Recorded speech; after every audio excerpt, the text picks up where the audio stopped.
नमस्कार। परत दर परत व्यू चैनल में आपका स्वागत है। मैं हूं आपके साथ इंद्र मोहन शर्मा। विश्लेषण कार्यक्रम में आज का मुद्दा है नामांकन पत्र। सिरसा लोकसभा सीट के चुनावी दंगल के लिए नामांकन प्रक्रिया शुरू हो चुकी है। एक उम्मीदवार निर्दलीय ने अपना नामांकन भर भी दिया है और कांग्रेस प्रत्याशी कुमारी शैलजा अपना नामांकन 1 मई यानी कि बुधवार को भरेंगी, जबकि बीजेपी के उम्मीदवार डॉक्टर अशोक तंवर 4 मई को अपना नामांकन दाखिल करेंगे।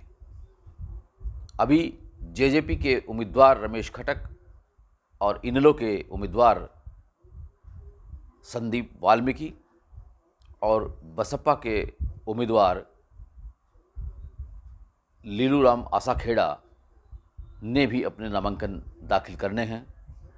लेकिन इन नामांकनों को लेकर एक बात जो पूरी तरह से गंभीरता से सभी प्रत्याशियों को लेनी चाहिए, और वो ये है कि नामांकन जब भी दाखिल करें तो उसे पूरी तरह से देख लीजिए, पढ़ लीजिए, कहीं कोई उसमें कमी न रह जाए।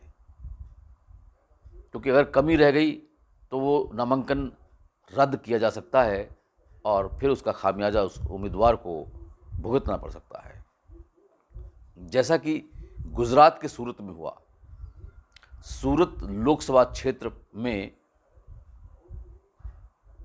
जब उम्मीदवारों के नामांकनों की जांच की गई तो उसमें कांग्रेस के प्रत्याशी नीलेश कुंभानी का नामांकन किन्हीं टेक्निकल कारणों की वजह से रद्द कर दिया गया था और जिन 8 निर्दलियों ने अपने नामांकन भरे थे उन्होंने वापस ले लिए। तो इस तरह से जो बीजेपी के जो उम्मीदवार हैं मुकेश दलाल, वो निर्विरोध चुन लिए गए। हालांकि उनकी कोई विधिवत घोषणा अभी होनी बाकी है, जो कि 4 जून को ही हो सकेगी, क्योंकि 4 जून को ही सभी सीटों के चुनाव परिणाम आने हैं।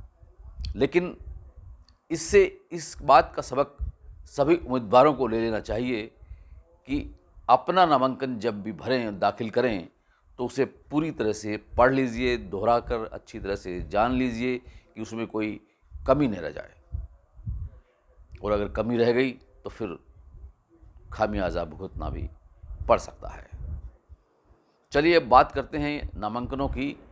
तो कुमारी शैलजा ने सिरसा में रोड शो करके अपनी उपस्थिति न केवल दर्ज करवाई, बल्कि सिरसा लोकसभा क्षेत्र के मतदाताओं को ये संदेश दे दिया कि वो बेशक 26 वर्षों के बाद इस क्षेत्र में फिर से चुनावी दंगल में आई हैं, लेकिन ये इलाका उनके लिए कोई नया नहीं है। वो इस इलाके की बहुत ही पुरानी जानकार हैं और वो घर घर से वाकिफ़ हैं। लोगों ने भी उनको पूरा स्नेह प्यार दिया है। अब देखना ये है कि वो उनके पक्ष में मतदाताओं के रूप में, मतदान के रूप में कैसे बटोर सकते हैं। ठीक उसी तरह से बीजेपी के उम्मीदवार डॉक्टर अशोक तंवर ने अभी तक सिरसा लोकसभा क्षेत्र में लगभग सभी 9 विधानसभा हलकों का दौरा कर चुके हैं। लेकिन उस दौरे के दौरान कहीं कहीं उनका विरोध किसानों की ओर से किया गया है, वो भी उनको झेलना पड़ रहा है। लेकिन अशोक तंवर उस बात से डरने वाले नहीं हैं, घबराने वाले नहीं हैं। वो ये भी कहते हैं कि वो एक फौजी के बेटे हैं, वो किसी से डरते नहीं हैं।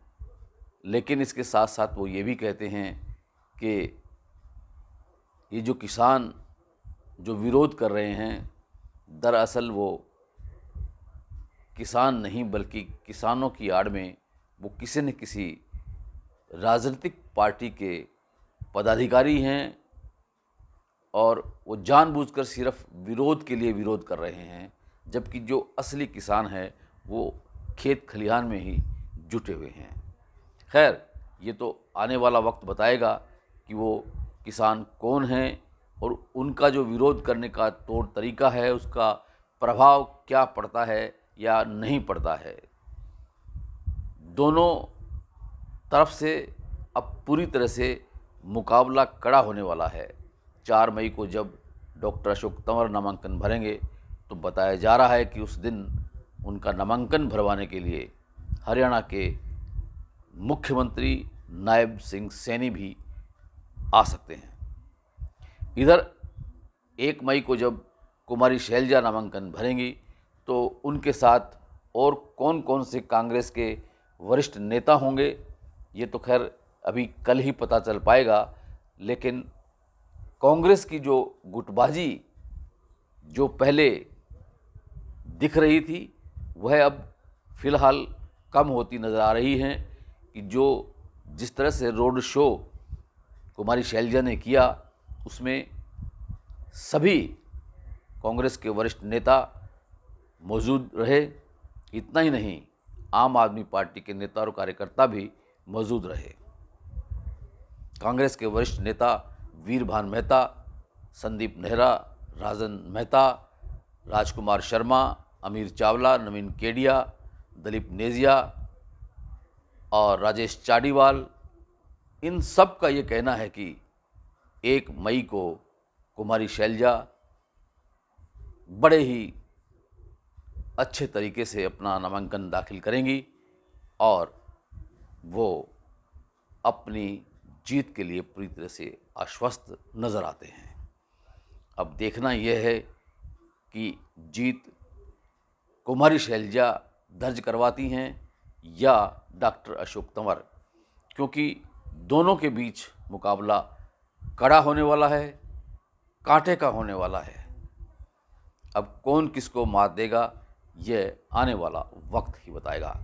विश्लेषण कार्यक्रम में आज इतना ही। कल फिर किसी नए मुद्दे को लेकर आपसे रूबरू होंगे। तब तक के लिए इंद्रमोहन शर्मा को इजाज़त दीजिए। और अगर आपको ये चैनल पसंद है तो इसे लाइक कीजिए, शेयर कीजिए अपने मित्रों को, अपने दोस्तों को। और ये चैनल परत दर परत अगर आपने सब्सक्राइब नहीं किया है तो कर लीजिए। बेल आइकन के बटन को ऑल करके क्लिक कर लीजिए। आपका बहुत बहुत धन्यवाद, बहुत बहुत शुक्रिया।